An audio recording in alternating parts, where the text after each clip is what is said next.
Baik, adik-adik sekalian, pembahasan kita pada kesempatan kali ini adalah tentang asam karboksilat. Ya, pada pertemuan sebelumnya atau kuliah pembelajaran sebelumnya adalah tentang aldehid dan keton. Nah, pada eh, asam karboksilat ini pada dasarnya secara struktur asam karboksilat juga memiliki karbonil ya, sama-sama memiliki karbonil ya, karbonil ya dengan aldehid ataupun keton, yang dimana karbonil yang ada pada asam karboksilat ini akan jauh lebih polar ya dibandingkan dengan karbonil yang ada di dalam aldehid atau keton. Mengapa demikian?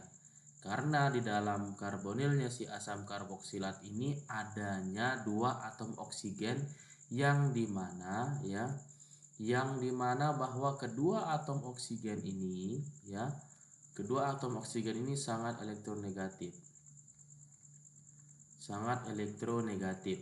ya, sehingga membuat karbon karbonil ini makin polar, makin terpolarisasi lah ya, terpolarisasi, atau semakin mudah dia mengalami reaksi adisi nukleofilik seperti itu ya. Nah, di sini asam karboksilat ini, adik-adik sekalian, dia merupakan suatu asam lemah ya. Asam lemah ya. Tetapi asamnya ini jauh lebih kuat dibandingkan alkohol ataupun fenol. Kenapa? Karena adanya stabilitas resonansi ini ya. Stabilitas resonansi yang dimana ya kondisi pelepasan asam ini jauh lebih dominan ya. Ini dominan dibandingkan apa? Dibandingkan yang di sini ya. Sehingga dia asamnya lebih kuat dibandingkan alkohol ataupun fenol ya, karena adanya resonansi di posisi yang sama antara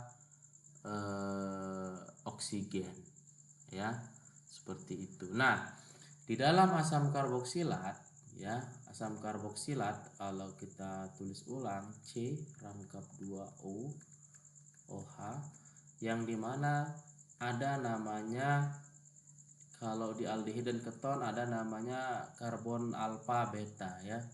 Nah, begitupun juga di asam karboksilat, dia juga memiliki karbon alfa dan karbon beta ya. Yang dimana karbon alfa ini pada dasarnya ini sifatnya hampir mirip ya. Hampir mirip dengan yang ada di keton, dengan aldehid atau keton ya, yang dimana dia bisa dapat membentuk karbanion ya.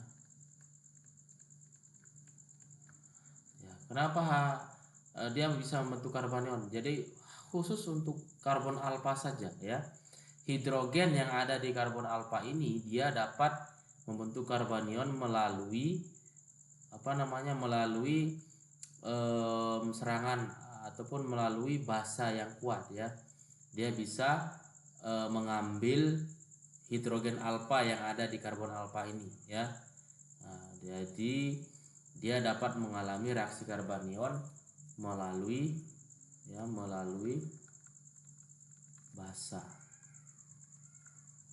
basa ya, tentunya ya dengan kondisi reaksi yang tertentu. Nah, seperti itu. Nah, kemudian juga asam karboksilat ini dia memiliki sifat fisik di sini ya. Nah, di sini dikatakan bahwa asam karboksilat ini memiliki sifat fisik, yaitu dia berupa cair ataupun padat. Nah, ini bergantung daripada jumlah ya. Ini apakah dia cair atau padat ini bergantung pada jumlah atom karbonnya ya. Bergantung pada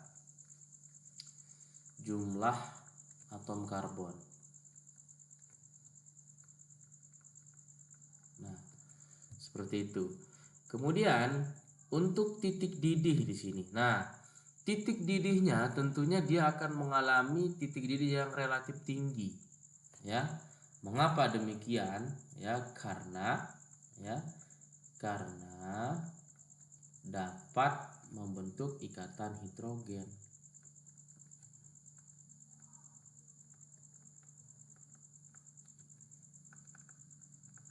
Nah, dia bentuk ikatan hidrogen. Ya. Nah, ikatan hidrogennya ini dia bisa dengan molekul lain ya. Dengan molekul lain atau juga ya, atau dengan dirinya sendiri.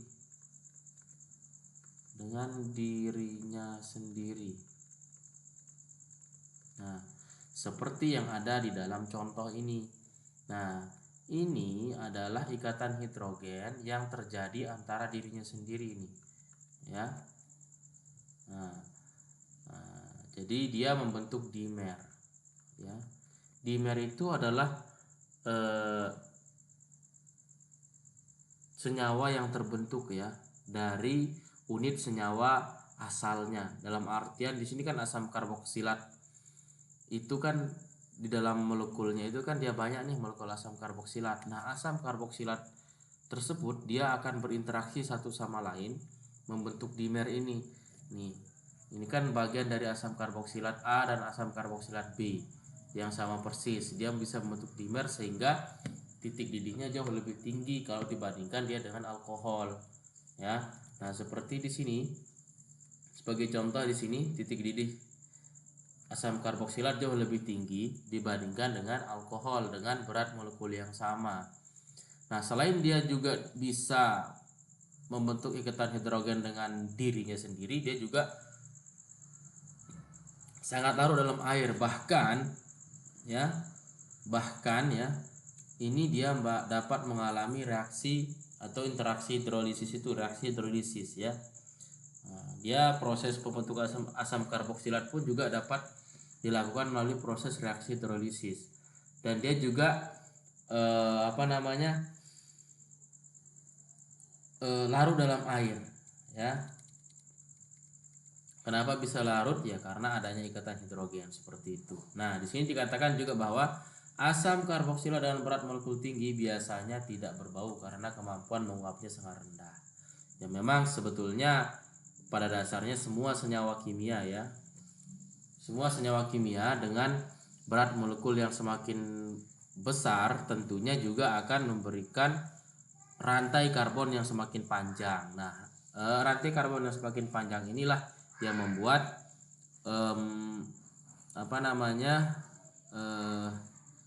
kemampuan menguap satu molekul itu akan menurun seperti itu.